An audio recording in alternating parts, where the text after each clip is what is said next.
할렐루야. 우리 하나님께서는 이 땅에 세워진 모든 교회들이 부흥하고 발전하고 성장하기를 원하신 분이 우리 하나님이십니다. 마태복음 13장에 보게 되면 예수님의 비유 가운데 이런 비유가 있습니다. 밀가루 반죽에다가 누룩을 집어넣게 되면 그것이 점점 부풀러 올라서 마치 빵을 만드는 것처럼 이 땅에 세워진 모든 교회의 역사를 보게 되면 처음에는 누룩처럼 미미하게 시작되지만 시간이 흘러가며 따라가지고 점점 커지고 확장되는 것이 교회의 모델이라고 이야기를 하고 있습니다. 또 예수님 비유 가운데 겨자씨 비유가 있습니다. 겨자씨는 굉장히 작은 씨앗이에요. 마치 볼펜을 딱 한번 점을 찍는 것 같이 굉장히 작은 씨앗입니다. 그런 그 씨앗을 심게 되면 그것이 점점 자라나게 되면 큰 것은 한 3m, 4m 정도 이렇게 굉장히 크게 나무로 자라나게 됩니다. 그 중동 지방의 뜨거운 태양에 그늘을 갖다가 이렇게 만들어주는 역할도 하기도 하고, 또 겨자씨 나무에서 겨자씨가 나오게 되면 그걸 가지고 겨자를 만들기도 하고, 또 그 나무에 새들이 와서 깃들 정도로 점점 자라는 것이 이 겨자씨 나무의 하나의 모습을 바라보면서 이 땅에 세워진 모든 교회들도 마찬가지예요. 처음에는 미미하게 시작되지만 점진적으로 점점 커져서 확장되고 왕성하게 자라는 것이 바로 이 교회의 모습이라고 이야기를 하고 있습니다. 처음에 교회 시작이 어떻게 시작이 되었는가 하면 마가다락방에 120명이 모여가지고 함께 모여 기도하다가 성령의 강력한 임재를 그들이 체험하게 됩니다. 그 성령의 체험 얻고 나가 담대하게 복음을 전하면서 이것이 세계로 뻗어가서 지금 이 지구상의 한 70억 인구 가운데 32억 John 되는 사람들이 예수 믿는 역사가 나타나게 됐어요. 이 백신문도로 시작됐던 이 복음이 꽉 뻗어나가서 전 세계적으로 뻗어가는 이런 엄청난 교회로 폭발적으로 부흥이 되게 되었습니다. 지금 전 세계 교회 수가 한 700만 정도 되는 교회가 된다고 얘기합니다. 이렇게 뻗어가는 게 이유가 뭐냐 하면 그 복음 속에는, 우리가 전하는 복음 속에는 생명이 들어있기 때문에 가능한 줄로 믿습니다. 이 복음 속에는 생명이 들어가 있어요. 전하기만 하면 언젠간 자라나게 됩니다. 여기 나무들을 보게 되면 이 속에 생명이 있기 때문에 이렇게 나무가 자라게 되는 것처럼 이 복음 속에는 생명의 복음이 들어있기 때문에 언젠가는 심어지면 그 열매를 얻게 된다는 얘기입니다. 우리 한국 땅에 복음이 들어온 지 지금 136년이 흘러가고 있습니다. 근데 이 복음이 언제 들어온 1884년도에 그때 부활절 아침에 저 인천 제물포항에 2명의 선교사가 도착을 했습니다. 언더우드 선교사와 아펜젤러 선교사가 처음으로 도착을 해서 그들이 이 땅에 복음의 씨앗을 심어놨어요. 그런데 136년이 흘러가면서 이 교회가 꽉 복음이 이제 꽃을 피우면서 점점 복음이 점점 뻗기 시작하더니 130년 만에 우리 한국 교회가 인구의 4분의 1 정도 되는 사람들이 예수 믿는 이런 놀라운 역사가 나타나지 않았습니까? 대단한 축복이에요. 그 속에 생명이 들어있기 때문에 이런 역사가 나타나게 된 줄로 믿습니다. 우리 교회, 여러분, 우리 교회가 세운 지 오늘이 68년이에요. 1952년도 6.25 전쟁이 일어난 지 2년 만에 이제 한창 난리통이 있었을 그 무렵에 우리 교회가 시작이 되었습니다. 원래 우리 교회에서 처음에 교회가 여기 이 지역이 없다 보니까 저 대전역 앞에 있는 대전제일교회를 다녔던 교인들이 몇 분이 계셨습니다. 우리 교회 역사에 보게 되면 윤기온 우리 권사님, 우리 안보득 권사님 어머님 되는 권병희 권사님, 한종수 선생님, 이런 분들이 여기 가오동에 변전소가 있었는데 거기에 거기에 있는 저녁에 사람들이 그곳에 모여가지고 낮에는 이제 그 교회를 가는데 너무 교회가 멀다 보면 저녁에는 주일 저녁에 모여가지고 몇 사람이 예배를 드리면서 교회가 시작이 되었습니다. 그런데 전쟁통에 이제 이북에서 피난을 오셨던 북에서 올라만 김인수 장로님과 더불어서 처음으로 교회를 세운 곳이, 여러분 우리 교회 저 끝에 가다 보면 거기에 지금 알림이 사수하고 있는 그 가오리 교회를 거기다 세우게 되었습니다. 이 가오리 교회가 세워져 가지고 68년의 세월이 쭉 흘러가서 현재 이 교회의 모델이 이 교회의 모습으로 이제 변화가 되었습니다.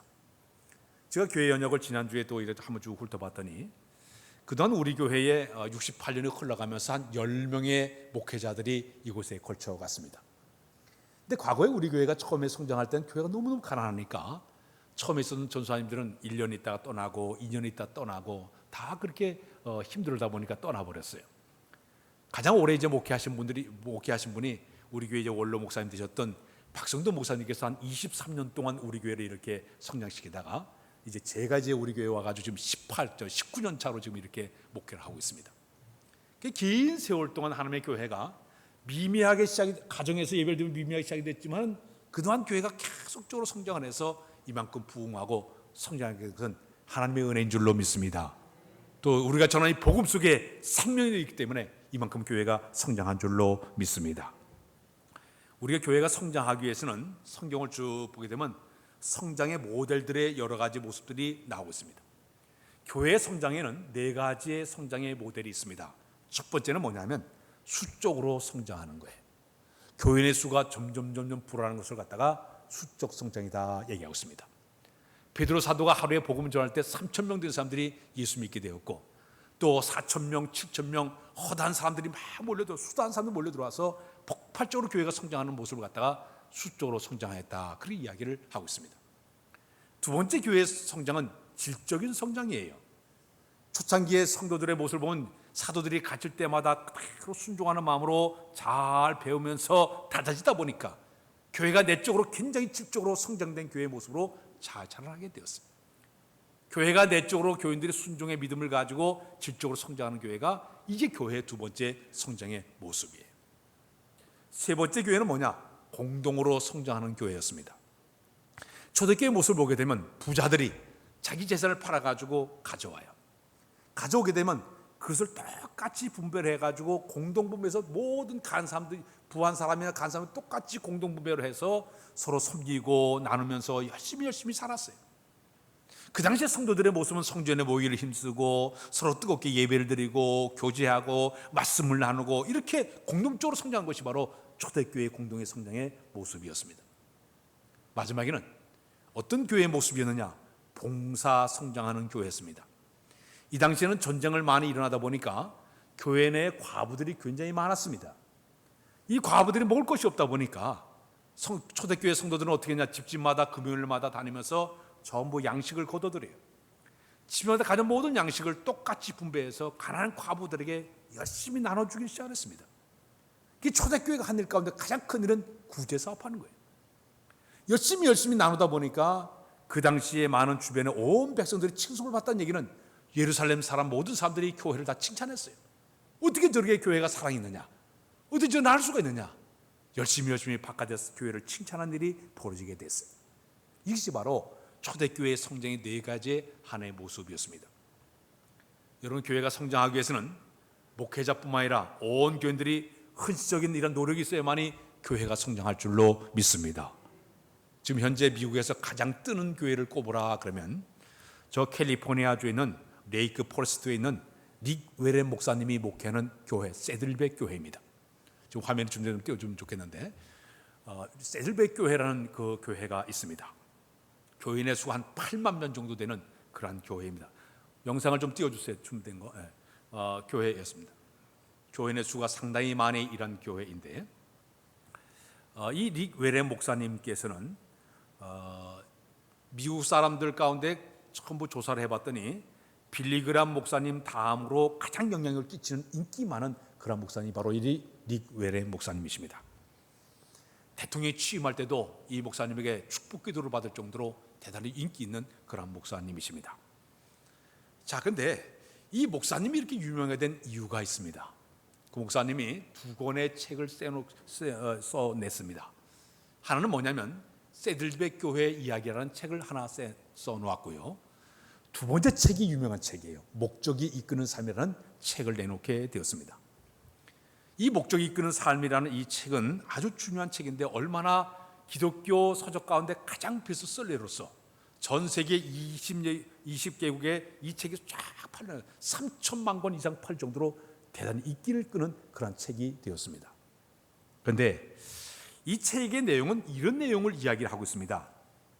우리 사람들이 이 땅에 태어날 때 그냥 태어난 것이 아니라 하나님 온 우주를 만들 때도 하나님의 뜻에 의해 가지고 우주를 만드셨듯이 하나님께서 이 세상에 사람을 보내실 때 자기 마음에 품으시고 목적을 가지고 사람들을 이 땅에 보내셨다는 얘기예요. 그냥 우리가 태어난 것이 아니라 사람 한 사람마다 목적을 가지고 하나님의 계획을 가지고 이 땅에 보내졌다는 얘기입니다. 우리가 지금 제가 이 마이크를 쓰고 있는데 이 마이크를 만든 사람이 그냥 만든 것이 아니라 소리를 증폭시켜 저 뒤에 있는 사람 편안하게 듣게 만들기 위해서 마이크를 만든 것처럼, 저 전등을 만든 사람이 왜 만드느냐? 목적이 있어요.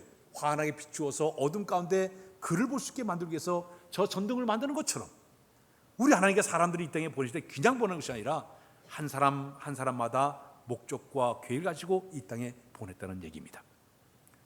그래서 우리는 이 땅에 와가지고 저 영원한 나라까지 연결이 되어 있어가지고 신앙이 이 땅에 살면서 하나님께서 나에게 향하신 목적과 계획을 깨달아서 그 목적대로 살다가, 계획대로 살다가 이웃나 하나님 앞에 서서 그 영원한 나라에 들어가는 것이 우리 성도의 삶의 모습이라고 이야기를 하고 있습니다. 그래서 우리가 이 세상에 살아가면서 하나님 나를 향하신 목적이 무엇인가를 빨리 깨닫고, 나를 향한 계획이 무엇인가 빨리 깨달아가지고 그 목적대로, 계획대로 사는 것이 우리의 삶의 모습이 되어야 된다. 이것을 거기서 이야기를 하고 있습니다. 만일 하나님께 나를 향하신 목적을 깨닫게 되면 5가지의 삶을 우리가 살게 된다고 얘기합니다. 첫 번째는 뭐냐? 스트레스를 덜 받게 된다고 그래요. 내 삶에 일어나는 건 지금 고난도, 역경도, 아픔도, 슬픔도 거기에 모든 하나님의 계획이 있기 때문에 합력하시니 하나님을 의지하다 보니까 스트레스를 덜 받게 되는 거예요. 아, 여기도 하나님의 뜻이 있겠지, 계획이 있겠지. 그러다 보니까 스트레스를 덜 받게 되고요. 두 번째는 삶의 활력을 되찾게 된다는 얘기입니다. 나의 삶, 내가 지금 다니는 모든 직장들, 내가 하고 있는 행동들, 언어들, 모든 삶 속에도 하나님의 계획이 있기 때문에 하나님의 그 계획을 위해서 적극적으로 활기 있게 살아가는 것이 삶 속에 나타나게 된다는 얘기입니다. 세 번째는 내가 해야 할 일을 쉽게 결정하게 되는 것이에요.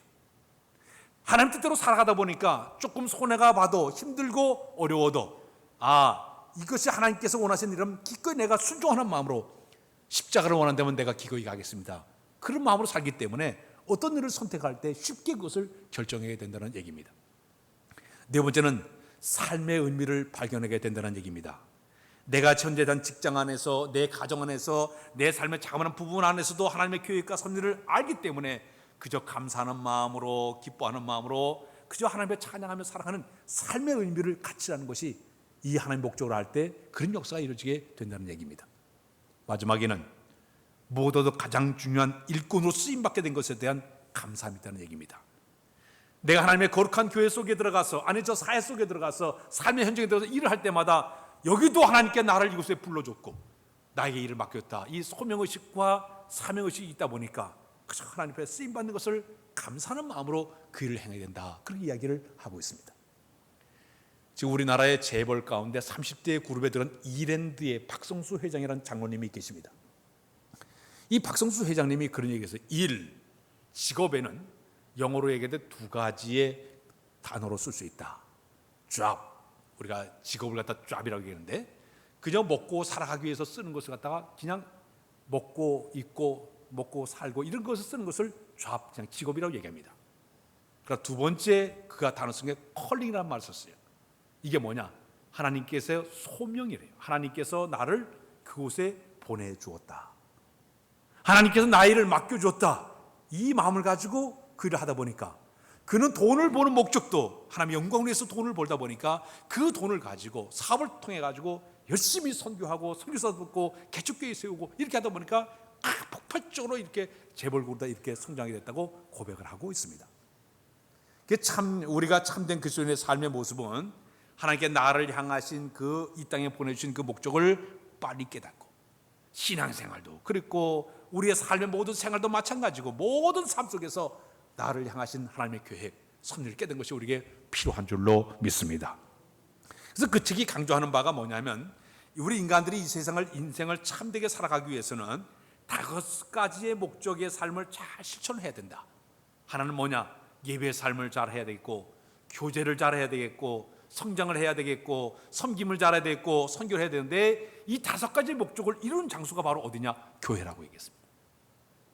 교회를 통해서 예배를 드리고 성도 간의 교제를 하고 신앙으로 성장하고 또 섬김을 배우게 되고 열심히 복음을 증거하는 이 일을 잘 감당해야 될 때 하나님 보실 때 가장 아름다운 모습이 될 수 있다고 이야기하고 있습니다. 그래서 이분이 1980년도에 150명으로 교회가 시작이 되었는데, 당시 그 당시 교회 건물이 없어서 천막을 쳐놓고 고등학교의 체육관을 빌려서 시작한 교회였습니다. 근데 이 교회가 폭발적으로 지금 이 30만의 교회가 폭발적으로 40년 만에 교회가 폭발적으로 부흥돼서 8만 명의 교회로 엄청난 교회가 부흥하게 되었습니다.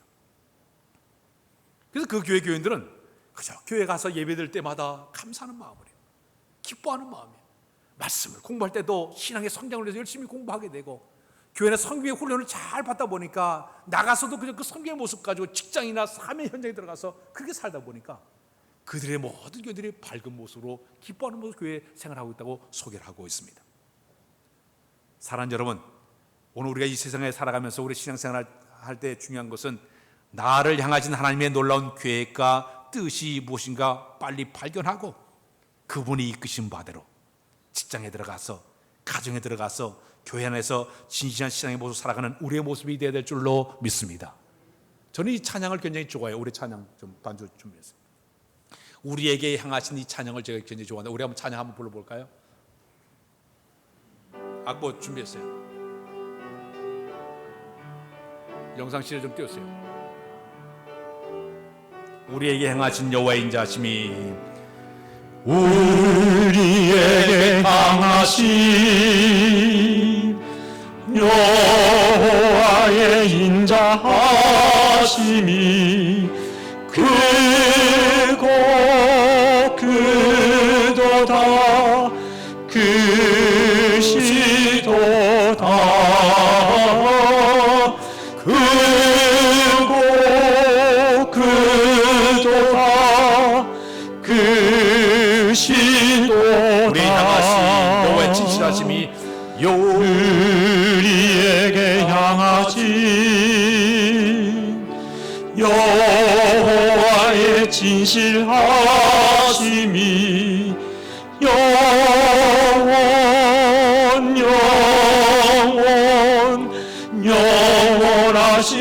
영원하시도다.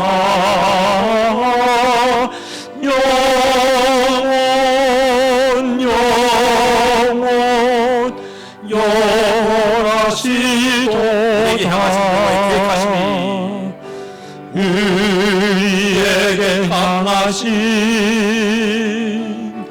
여호와의 계획하심이 놀랍고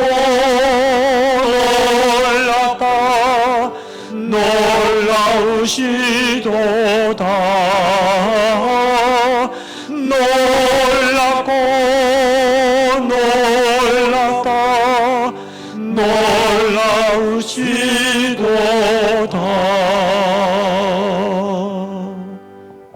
아침에 일어날 때 여러분들이 거울을 딱 바라보면서 이 찬양 한번 불러보세요. 나를 향하신 하나님의 계획하심, 나를 향한 하나님의 뜻이 무엇인가 깨닫고 그저 감사하는 마음으로, 기뻐하는 마음으로 우리의 삶을 살아가는 여러분의 모습이 되어야 될 줄로 믿습니다. 그 셀브레 교회의 그 이야기 가운데 건강한 교회가 되기 위해서는 5가지가 잘 돼야만이 교회가 성장할 수 있다 그랬습니다. 첫 번째, 교회는 어떻게 해야 되냐? 교제가 따뜻해져야 된다고 그랬습니다. 온 교인들이 하나님의 가족으로서 따뜻한 정을 나누고 얼굴이 온화한 얼굴을 가지고 사슴의 눈을 가지고 성도들이 온화한 관계를 가지고 따뜻한 이런 교제가 돼야만이 교회가 성장할 수 있다. 하나님의 그 교회가 알기 때문에 그런 모습을 가지고 교회를 섬겨나갈 때 그 교회가 건강한 교회가 될 수 있다고 얘기하고 있습니다. 두 번째는 제자 훈련을 더 깊이 해서 잘 훈련된 군인들이 있으면 강한 군대가 되는 것처럼 하나님의 말씀으로 잘 조련된 성숙한 성도가 점점 많아질 때 그 교회가 영적으로 깊이가 있는 교회가 될 수 있다고 얘기하고 있습니다. 아마 우리 교회도 말씀으로 잘 다져준 사람들이 점점 많아지게 되면 깊이가 있는 교회, 영적 성숙한 교회 모두로 성장하게 된다는 얘기입니다. 세 번째는 예배가 더 강렬한 예배를 드릴 때마다 하나님의 성령의 임재하심을 전부 교인들이 고대하는 마음으로 찬양과 경배로 감격스러운 예배를 드리는 교회가 되어질 때 그 교회가 바로 건강한 교회로 성장할 수 있다고 얘기하고 있습니다. 네 번째는 사역을 할 때 더 넓게 사역을 하라, 봉사 속이 더 많아지도록 하나님의 사랑을 가슴에 품고 열심히 사랑을 실천하는 이 교회가 될 때 사역을 넓혀나갈 때마다 그 교회가 건강한 교회로 성장할 수 있다 얘기했습니다. 마지막에는 교회가 잘 정돈된 교회가 되어야 된다. 교회가 편리한 시설을 가지고 안락한 분위기를 만들어갈 때마다 교회가 성장할 수 있다, 건강한 모델이 될 수 있다고 이야기하고 있습니다. 자, 여러분, 우리 교회가 이제 68주년이 되면서 우리 교회가 이 여러 가지를 다 행할 수 없다 하더라도 이곳에 하나라도 교회가 실천나갈 때마다 우리 교회가 점점 더 확산되고 부흥의 역사를 만드는 교회가 되게 될 줄로 믿습니다. 근데 오늘 사도행전의 9장에 보게 되면 초대교회 교회의 모델 가운데 두 개의 모습을 우리에게 이야기를 해주고 있습니다. 교회가 성장하기 위해서 첫 번째는 뭐 따라서 할까요? 평안하여 든든히 서하는 교회가 되어야 된다. 교회의 성장의 비결이 있습니다. 평안하면 교회가 성장하게 되어 있어요. 평안하면 교회가 자라날 수가 있습니다. 식물들을 키워보게 되면 어떤 분이 이제 이렇게 귤나무를 이렇게 재배를 하면서 한쪽에는 아주 시끄러운 음악, 락 음악, 피치가 강한 음악, 시끄러운 음악을 계속적으로 틀어줬습니다. 또 한쪽에는 귤나무를 키우면서 부드러운 클래식 음악을 틀어줬습니다. 나중에 열매를 맺었어요. 보니까 이쪽에 시끄러운 음악, 아주 그 비트가 강한 음악을 틀었던 락 음악을 틀었던 그 귤나무는 울퉁불퉁 제대로 열매를 맺지를 못했어요. 근데 저쪽에 반대로 아주 조용한 평화스러운 그런 그 클래식 음악을 들었던 그 귤나무는 틈실하고 알차게 무럭무럭 열매가 주렁주렁 달리더라. 시끄러우면 교회가 성장할 수 없는 거예요. 그뿐만 아니라 동물들도 보게 되니까요, 그 양계장에다가 클래식 음악을 쫙 조용한 음악을 들려주게 되니까 이 계란을 그냥 쑥쑥 잘 낳는 거예요. 더 많은 수확을 거둬들이다 이겁니다. 젖소에게 클래식 조용한 음악을 들려주니까 이 우유가 더 많이 이렇게 나오더라 이겁니다. 조용하면 그런 결과 나오게 되는 거예요. 백화점에서 백화점 하는 분의 그 얘기를 들어보니까 아침 시간대에는 일부러 빠른 음악을 튼대. 빨리 장보 빨리 가라고. 근데 오후 때에는 느린 음악을 틀어가지고 사람들이 음악을 천천히 좀 장 좀 많이 보고 가라고. 음악에 따라 사람들의 모습이 달라지더라 이겁니다. 교회는요, 교회의 성장 비결은 평안한 교회, 조용한 교회가 성장할 줄로 믿습니다. 만일에 교인들이 모여 서로 싸우고 당짓고 헐뜯고 비방하는 교회는 절대 성장할 수가 없어요. 초대교회의 성장의 모델을 보면 서로 모이기만 서로 돕고 나누고 사랑하고 양보하고 이해하고 섬기다 보니까 자연스럽게 교회가 성장하게 됐던 것이. 누가 실수가 있으면 찾아가서 상처를 싸매줘서 아물 때까지 그저 계속적으로 이렇게 싸매주다 보니까 교회가 자랄 수밖에 없었던 거예요. 그러나 만일에 실수가 있을 때 가서 자꾸 이렇게 그 상처를 갖다 긁다 보면 이 상처가 커져가지고 더 크게 벌어지게 되는 것이겠죠. 지금까지 교회 역사를 보게 되면 마귀에 농락당한 교회들이 얼마나 많은지 몰라요. 교회 속에 마귀의 역사에서 분열된 교회를 만들어내고 온 교회가 다 흩어지게 만들어가지고 교회가 무너진 교회들이 굉장히 많이 있습니다. 우리 교회의 성장의 비결은 평안하여 든든히 성의 교회를 만들어야 될 줄로 믿습니다. 에베소 4장 31절에 평안에 매는 줄로 성령이 하나 되어 힘써 지키는 교회가 되라고 그랬습니다. 평안을 만들어가는 교회가 되어야 된다는 얘기입니다. 교회에 없어야 할 5가지의 사람의 모습을 소개하는 것을 보았습니다. 첫 번째는 심판자가 없어야 된다고 그랬습니다. 모든 일을 스스로 판단하고 정죄하고 꾸짖고 벌주는 심판자가 많아지면 교회가 성장할 수 없다고 얘기했습니다. 두 번째는 지배자가 많으면 교회가 성장할 수 없다고 그랬습니다. 모두가 섬김을 받으려는 마음만 있게 되면 누가 설거지하고 누가 가서 청소를 하고 누가 하나님 운전하고 누가 교회를 섬기겠습니까? 다 지배자가 많아지게 되면 교회가 자랄 수 없다고 얘기했습니다. 세 번째는 고발자가 없어야 된다고 그랬습니다. 바리새인과 설교처럼 남의 죄는 들추고 지적하고 자기는 의로 척한 사람이 많아지게 되는 교회는 절대 성장할 수 없다고 얘기하고 있습니다. 네 번째는 정죄자가 없어야 된다고 그랬습니다. 남의 눈에는 티만 지적하고 자기의 눈에 들보는 깨닫지 못한 사람이 많아지게 되면 그 교회가 시끄러울 수밖에 없다는 얘기입니다. 마지막에는 방관자가 없어야 된다고 그랬습니다. 남들은 열심히 일 뛰고 저리 쓸고 닦고 열심히 봉사하는데 자기는 팔짱을 끼고 있는 교회가 많아지게 되면, 교인이 많아지게 되면 교회가 성장할 수 없다 얘기하고 있습니다. 하나님께서 우리 교회를 사랑하셔서 이렇게 많은 성도를 보내줬는데 이제 우리가 할 일이 있습니다. 우리 예수님처럼 대담물을 떠다놓고 허를 숙여 이제 허리에 수건을 두르고 제자들의 그 발가 씻는 것과 마찬가지로 모두가 겸손한 마음으로 섬기는 마음으로 하나님께 섬겨나갈 때마다 우리가 다시 한번 성장하는 역사를 이루어나가게 될 줄로 믿습니다. 저 아프리카 밀림 지역에 가게 되면 가장 강한 동물이 있습니다. 그게 바로 개미예요. 이 아프리카 지역에서 개미가 떼를 지어서 이동하게 되면 그 길이가 10리쯤 된다 그래요. 엄청나게 긴 거리가 이 수십만 마리들이 막 개미가 한꺼번에 움직인다고 합니다. 그 맹수들이 이 개미 떼만 보기만 소리를 지르면서 다 산산이 다 도망간다고 합니다. 코끼리도 혼비백산으로 도망가고 사나운 그 사자나 늑대들 다 맹수를 다 도망간다고 그래요. 잘못하다 걸렸다 하면요, 이 수만 마리 되는 이 개미떼들이 와가지고 뜯어먹게, 몸에부터 살을 뜯어먹게 되면 그 다음날 보면 뼈만 앙상하게 남는다고 그래요. 자, 힘 있는 게 아니에요, 개미들은. 근데 이들은 협동심을 가지고 한 마음으로 큰 모여 들어가지고 움직이다 보니까 굉장히 힘을 발휘하게 된다는 얘기입니다. 사랑하는 여러분, 우리 교회는 온 성도들의 마음속에 평안을 이루어 가려고 노력하고 평안을 유지하려고 노력하는 교인들이 하나 둘씩 모여들면 우리 교회는 성령의 역사를 이루게 되게 될 줄로 믿습니다. 두 번째는 교회가 성장하는 비결이 있습니다. 성령의 위로하신 가운데 교회가 성장이 되어야 돼요. 따라서 성령의 위로하신 가운데 교회가 성장이 되어야 된다. 교회는 성령님에 의해서 교회가 시작이 되었습니다. 성령님이 교회에 역사하니까 교회가 부흥이 되었습니다. 왜냐하면 성령님이 그들에게 공급하는 은혜의 힘이 주어지게 되니까 그 힘의 바탕을 가지고 담대하게 복음을 전하니까 초대교회가 폭발적으로 부흥하지 않았습니까?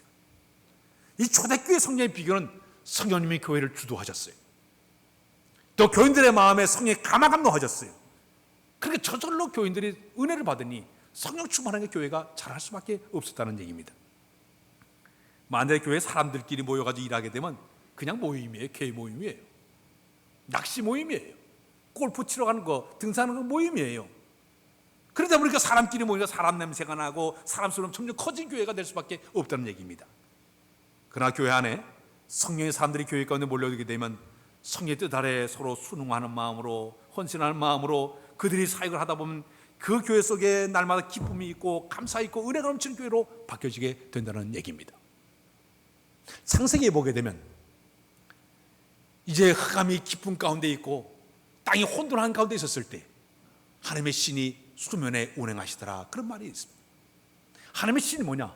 성령께서 수면 위를 운행했다는 얘기는 오늘 보게 되면 운행이 뭐냐면 에너지가 확 나타납니다. 하나님의 그 거룩한 성령이 그 수면 위를 운행하시면서 딱 에너지를 발하게 되니까 어둠의 세력이 물러가 버리고 혼돈했던 그 모든 땅이 질서가 딱 잡히게 되었더라, 그런 얘기예요. 많은 우리 교회 가운데 하나님의 거룩한 영이 교회 가운데 성도 사이에 운행하시면서 성령으로 감화감동하시게 되면 우리 교회도 이런 역사가 있게 될 줄로 믿습니다. 성도 한 사람 한 사람이 성령의 사람으로 쓰임받은 사람이 많아지는 교회가 될 때 이 교회가 더 확장되는 역사를 경험하게 될 줄로 믿습니다. 초대교회 성장의 모델을 보게 되면 외부적으로 얼마나 많은 환난을 당했습니까? 핍박을 얼마나 당했습니까? 스반세가 돌에 맞아 순교했습니다. 그리고 야고보 제자가 목이 잘려가지고 순교를 당하고 말았습니다. 베드로는 감옥에 끌려가서 쇠창살에 가가지고 쇠살을 묶여가지고 감옥생활을 하기도 했습니다. 심지어 교회 안에는 교인들끼리 서로 헐뜯고 미워하고 시기하고 질투하고 끊임없는 이런 역사가 일어나기도 했습니다. 그러나 그때마다 성령께서는 쓱 들어오셔서 그들의 마음을 감화감동하니까 헐뜯고 비방하고 싸웠던 성도들이 서로 이해하고 양보하고 서로 화해하고 하나 되는 역사를 만들어가게 되었습니다. 그러니까 그 많은 핍박과 고난이 있어도 교회가 꿋꿋하지 않고 더 부흥했던 그 교회가 바로 이 초대교회의 성도들의 하나의 모습이 되게 됐다는 얘기입니다. 지금도 우리 교회 안은 성령님이 운행하고 있는 줄로 믿습니다. 그분의 역사하심 따라 온 교인들이 마음에 감동 감화를 받아서 겸손한 마음으로 성령이여 제가 성의 뜻에 복종하겠나이다, 순종하겠나이다, 그대로 살겠나이다 고백한 사람들이 교회 가운데 많아지기만 하면 우리 교회에 새로운 변화의 바람이 일어나게 될 줄로 믿습니다. 미국의 유역에 가면 예수사랑교회라는 교회가 있습니다. 이 교회는 아주 선교적인 비전을 품는 아주 폭발적으로 부흥하는 교회의 모델입니다. 그런데 이 예배당에 들어가게 되면 그 예배당 바깥에 크게 글씨를 4가지의 그 교인들의 기도 제목을 거기다 써놓았습니다. 첫 번째가 뭐냐면 Pour me, 이거 뭐냐? 나로 성령으로 가득 채워 주옵소서. 두 번째는 Melt me, 나를 녹여 주시옵소서. 세 번째는 메이크미, 나를 다시 만들어 주옵소서.